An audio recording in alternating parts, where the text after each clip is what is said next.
Hello students, સ્વાગત છે તમારું પીડર ક્લાસીસની અંદર. સ્ટુડન્ટ્સ, આ વિડીયોની અંદર હું તમને ચેપ્ટર 4ના મોસ્ટ આઈએમપી પ્રશ્નો આપીશ. યસ સ્ટુડન્ટ્સ, જે તમે 10મા ધોરણની અંદર ભણો છો અને 10મા ધોરણની અંદર પ્રકરણ નંબર 4 કાર્બન અને તેના સંયોજન છે, એની અંદર હું તમને હવે આઈએમપી થિયરી બનાવવા જઈ રહ્યો છું. મેં આખું ચેપ્ટર બનાવ્યું, લગભગ આ એનો 15મો પાર્ટ હશે. અત્યાર સુધી મેં બધા જ કવર કરી દીધા, બધા જ ટોપિક બનાવ્યા, સંયોજન બનાવતા પણ શીખવાડ્યા. આ વિડીયોમાં તમને હું શીખવાડીશ રાસાયણિક પ્રક્રિયાઓ, કાર્બન સંયોજનના રાસાયણિક ગુણધર્મો, જેની અંદર દહન, ઓક્સિડેશન પ્રક્રિયા, યોગશીલ પ્રક્રિયા, વિસ્થાપન પ્રક્રિયા, આ 4 પ્રક્રિયાઓ તમારે ભણવાની છે કાર્બન સંયોજનના રાસાયણિક ગુણધર્મની અંદર.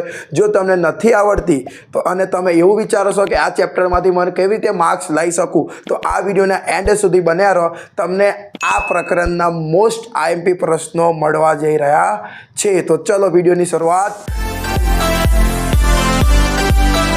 સ્ટુડન્ટ્સ, કાર્બનના સંયોજનના રાસાયણિક ગુણધર્મો છે.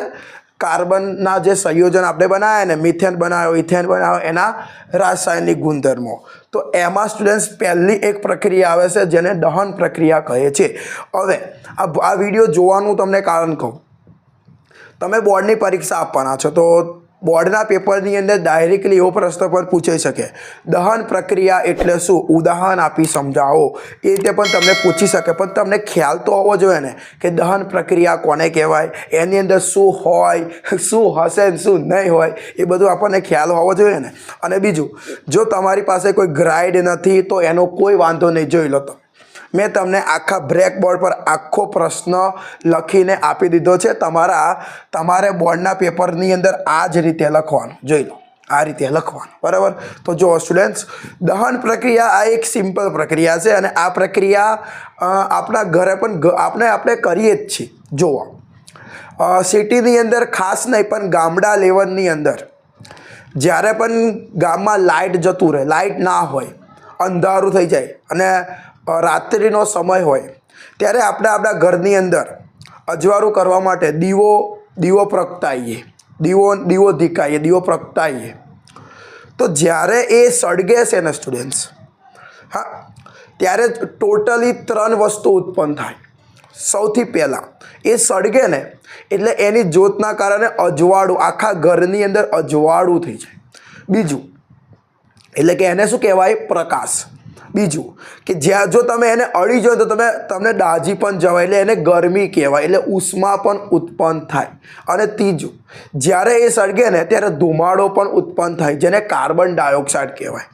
સિમ્પલ ભાષાની અંદર હું તમને કહું તો જ્યારે એ સળગે ને ત્યારે અજવાળું, ધુમાડો અને ગરમી ઉત્પન્ન થાય, એને જ અજવાળું એટલે કે પ્રકાશ ઉત્પન્ન થાય એવું કહેવાનું. ગરમી એટલે કે ઉષ્મા ઉત્પન્ન થાય એવું કહેવાનું. અને ધુમાડો એટલે કે કાર્બન ડાયોક્સાઇડ વાયુ ઉત્પન્ન થયો, આવી પ્રક્રિયા થાય જ છે.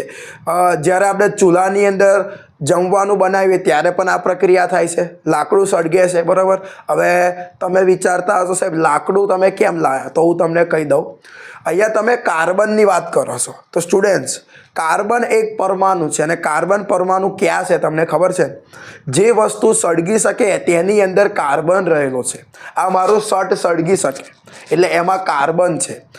આપણી બોડી સળગી શકે એટલે આપણી આખી બોડી કાર્બનની બનેલી છે સ્ટુડન્ટ્સ. પણ તમે લોખંડની કોઈ વસ્તુ હોય એને તમે સળગાવો તો નહીં સળગે, એટલે એમાં કાર્બન નથી. એટલે તમે લાકડું સળગાવ્યું એટલે તમે કાર્બનને સળગાવ્યો એવું કહેવાય, બરાબર. જેટલી પણ વસ્તુ સળગે એવી છે, કાગળ, પ્લાસ્ટિક, ગમે તે વસ્તુ સળગી એવી શકે છે, લાકડાની બનેલી કોઈ પણ વસ્તુ, તો એમાં કાર્બન પરમાણુ રહેલો છે. તો જુઓ, તમારી વ્યાખ્યા કંઈક એવી જ છે. દહન એવી પ્રક્રિયા છે જેમાં પદાર્થને ઓક્સિજનની હાજરીમાં ગરમ કરવામાં આવે છે. યસ સ્ટુડન્ટ્સ, તમને એટલો ખ્યાલ હશે જ જો તમે પહેલું પ્રકરણ ભણ્યા હોય તો.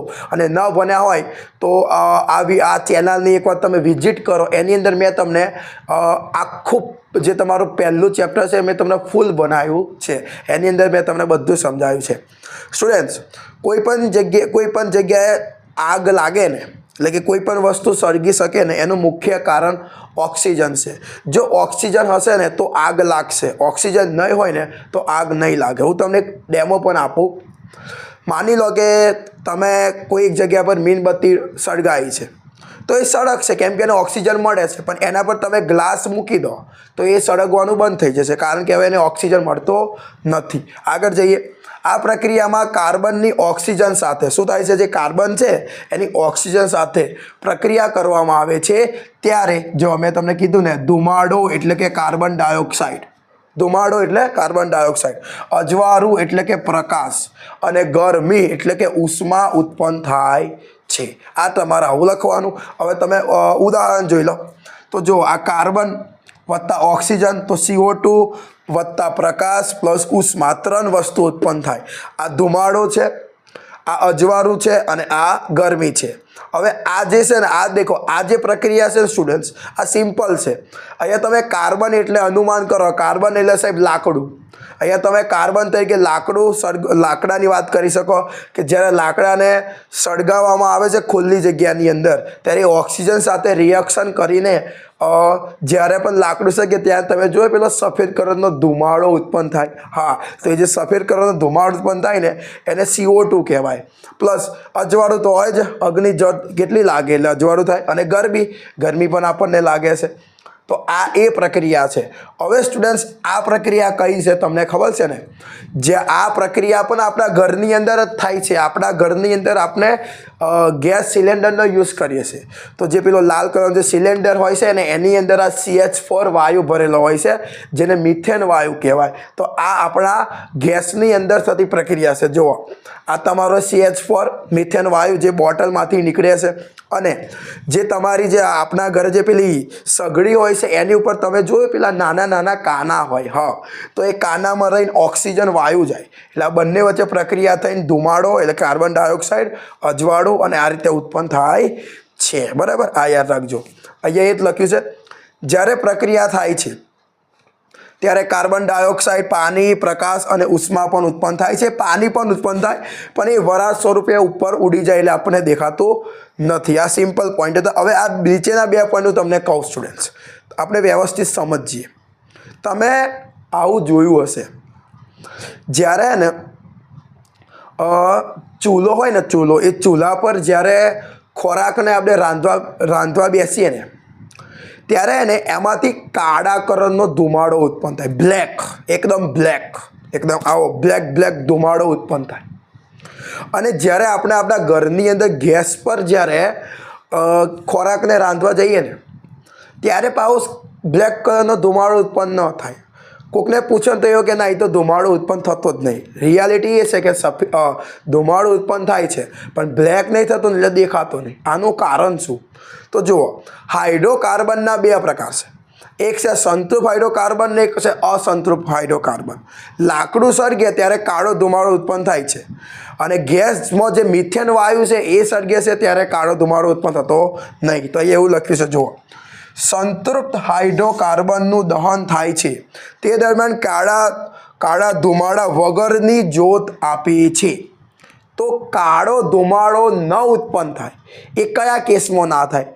લાકડું સળગે ત્યારે કે ગેસ સળગે ત્યારે? તો ગેસ સળગે ત્યારે. તો સ્ટુડન્ટ્સ ગેસ જે સળગે છે ત્યારે કાળો ધુમાડો ઉત્પન્ન થતો નહીં. તો એ ગેસની અંદર જે પેલું મિથેન છે એ તમારું કેવું હાઇડ્રોકાર્બન છે? સંતૃપ્ત હાઇડ્રોકાર્બન છે.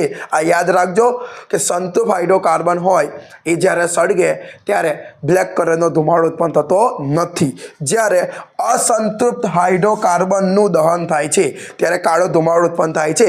લાકડું સળગે ત્યારે કાળો ધુમાડો ઉત્પન્ન થાય. તો જે લાકડું છે એ શું થઈ ગયું? અસંતૃપ્ત હાઇડ્રોકાર્બન સંયોજન થઈ ગયું. અને જે મિથેન છે એ શું થઈ ગયું? સંતૃપ્ત હાઇડ્રોકાર્બન સંયોજન થઈ ગયું. તો સ્ટુડન્ટ્સ આ રીતે દહન પ્રક્રિયા તમે ભણી શકો છો. આ તમે એક વખત તમે લખી દો, તૈયાર કરી દેજો. પરીક્ષાની અંદર આ પૂછાઈ શકે તો તમારે બસ આટલું લખવાનું. આ 2 મુદ્દા લખવાના, આ 2 એક્ઝામ્પલ લખવાના અને આ તમારે લખી દેવાનું કે સંતૃપ્ત સળગે તો કાળા ધુમાડા વગરની જ્યોત અને અસંતૃપ્ત તો કાળા ધુમાડાવાળી જ્યોત આપે છે. તો આ રીતે તમારું છે. હવે સ્ટુડન્ટ્સ આવનારો જે વિડીયો હશે ને એની અંદર હું તમને હવે ઓક્સિડેશન પ્રક્રિયા સમજાવીશ, પછી યોગશીર પ્રક્રિયા બનાવીશ અને વિસ્થાપન પ્રક્રિયા બનાવીશ. હજુ આ ચેપ્ટર આપણું પૂર્ણ થયું નથી, પૂર્ણ થવાના એન્ડ પર છે, થઈ જશે બરાબર. ત્યાં સુધી તમે મહેનત કરતા રહો. વિડીયો ગમે તો વિડીયોને લાઇક કરી દેજો, ચેનલને સબસ્ક્રાઈબ કરી દેજો અને હા, કમેન્ટ કરવાનું ભૂલશો ના.